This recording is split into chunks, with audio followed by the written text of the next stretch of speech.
Here we go, it's coming back on, and he's back on again. See how he turns? Turn. Hi, Jonathan. Stop the sucking. Hi. Good. That's Could you real good. hear that? Hi, sweetie. Could you hear that? Hi. Hi. You got that.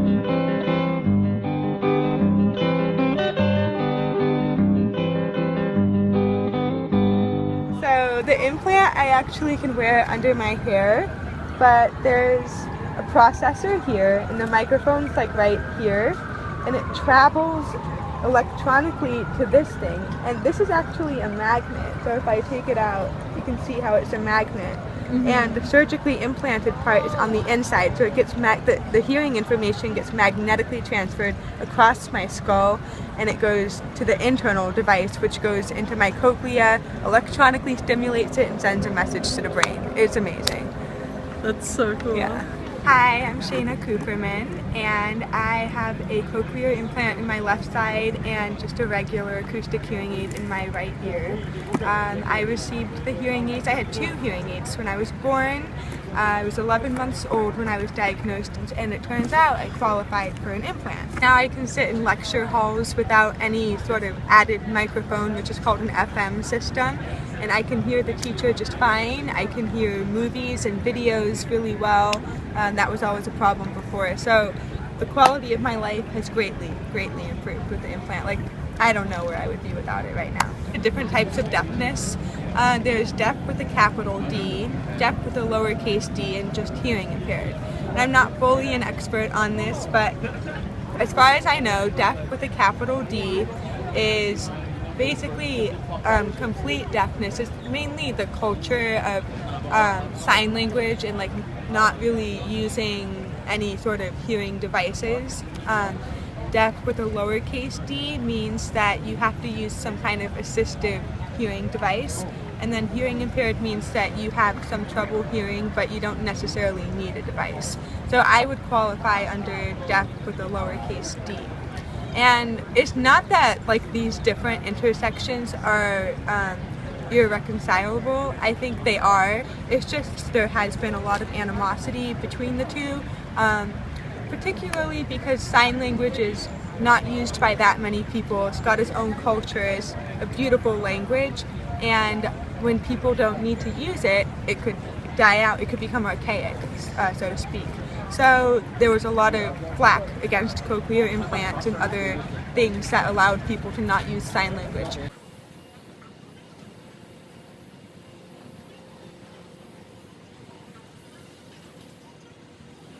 But I think in general, hearing people view the deaf as having a disability, right? Because they can't hear, they're missing part of them. And the deaf community doesn't view themselves that way, and they don't believe that they're missing anything, and they just see themselves as a different culture, and so they use a different language and have different cultural norms.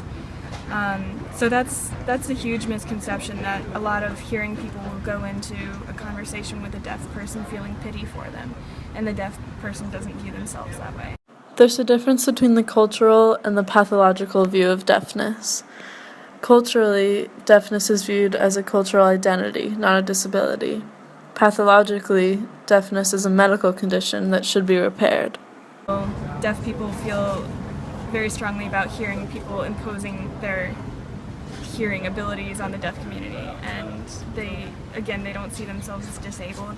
They don't think they're missing anything, and so they feel very put upon to have these cochlear implants forced on them.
name's Emily Stumper. I'm a student at Gallaudet.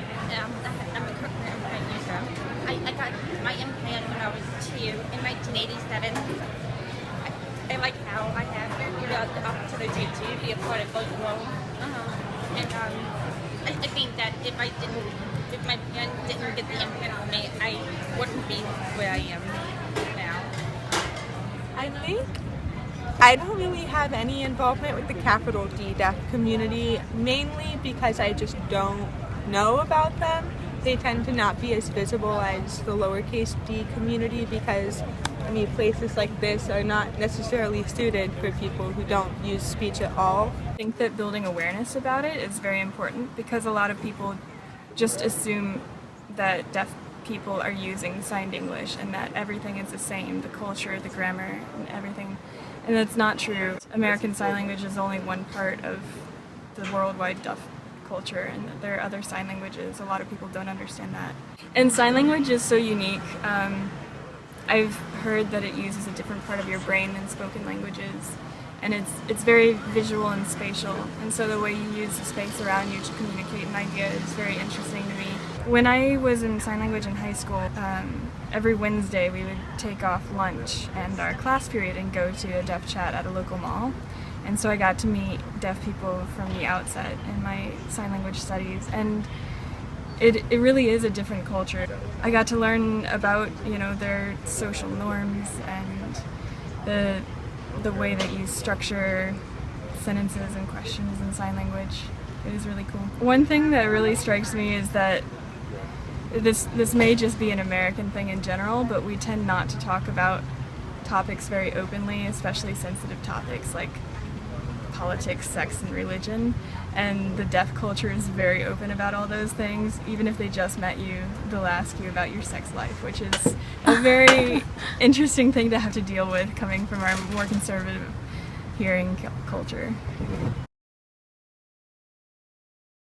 I have felt a lot of frustration at times, like not necessarily at people, but just more because I can't hear. And like now, even I do it myself when someone says what, it like takes you out of the moment and you have to like go back and explain. And so it's just frustrating because you know what it's like to not hear, and you also know what it's like to need to repeat something, and you're just like trying to reconcile those two.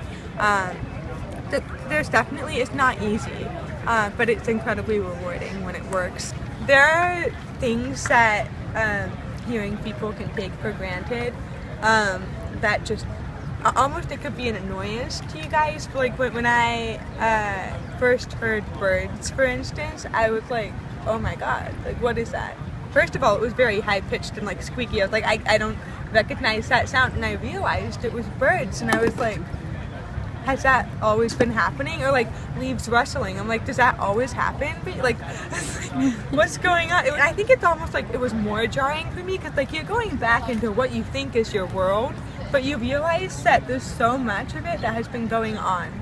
Like that sort of puzzle piece falling into place. I was like, oh, like I get it. It makes sense. This is what's going on.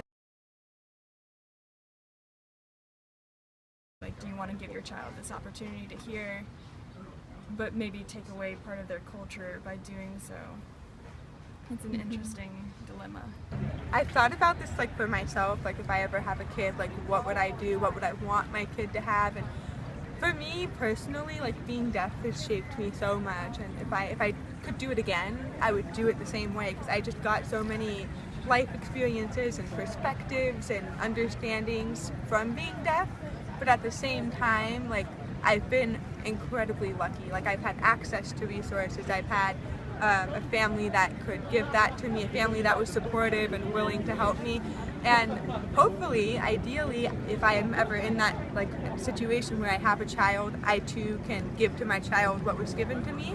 But it does take sort of a perfect storm to make a great situation. And so I don't know what I would do if my kid was deaf. I would probably choose sound for sure because I've experienced it. But I don't know. But I don't know what I would do if I went deaf. Knowing what I do about the deaf community, I think that I would try an integrated path to give them options in both worlds, because the deaf community is important and sign language is a beautiful language, but at the same time I wouldn't want a child to miss out on the opportunity to hear. So it's a very hard decision to make, and I don't know what I would do if I were in that situation. When I was born and my mom was trying to figure out, do we want to make her like a verbal baby or a deaf baby, she received a call from one of the capital D deaf centers in the local area, and they were like, no, don't put hearing aids on her, putting hearing aids on her is like changing the color of her skin. It's like a very natural thing, it's something to be proud of in the deaf culture, and I'm glad that my parents gave me hearing aids and introduced me to the wonderful world that is sound, but I do have a lot of respect for that culture, and I think that there's a lot of room for intersection, and I think there's also been a lot of progress in both camps in terms of understanding each other and finding ways to bridge the gap. I don't think it's quite as radical as it was before, so to speak. The cochlear implant is still not 100% accepted by the community, but it's a lot better than it was like 20 years ago. Being on campus, people can walk around and have their implant on, and the other students wouldn't make fun of them or bully them. It used to be that not happened. Right now it's a little bit more acceptable. I mean, I understand. Well, I can't claim to fully understand what it would be like as a fully capital D deaf person, but I understand what their concerns are from a logical level at the very least, maybe not emotional. And I don't necessarily disagree. Like, I think that it's totally important to conserve the culture, but I do think at the very least that there should be a choice, you know? If the child wants to hear, then like the child should be allowed to hear if they have the opportunity and resources. But like, I feel kind of sad that, you know, someone who maybe is like very stuck to the values of that capital D community, I would feel sad that like they would think that I failed them somehow, because so much of what I'm doing when I like go to school here at USC and I wear my implant and I interact with the community, like so much of what I'm doing is fighting for the right to like be equal with other people, be equal in that, you know, not having a sense, or one of the 5 senses obviously puts you at a disadvantage. So everything that I do is like pushing, trying to get to this level. So it's sad for me that someone would consider that a failure to them, because I'm like all that work, you know. It's not that I'm necessarily doing it for anyone else either. Like, it's obviously for me, and like I know that I can do it, and I'm pushing myself. But you know, it's just like you want other people to share in the joy, and you want to be an example to them, and you want to get examples from them, and it just feels like there's a divide where I guess there doesn't need to be. I mean, I don't think that like their side is invalid. I don't think our side is invalid. I think it's just like 2 very different ways of looking at the same thing. I think building awareness about the differences and the importance of preserving the culture is important. And instead of focusing on the differences, we could focus on the things that make us the same. And there's a lot that makes us the same. I think what's different is really not that consequential.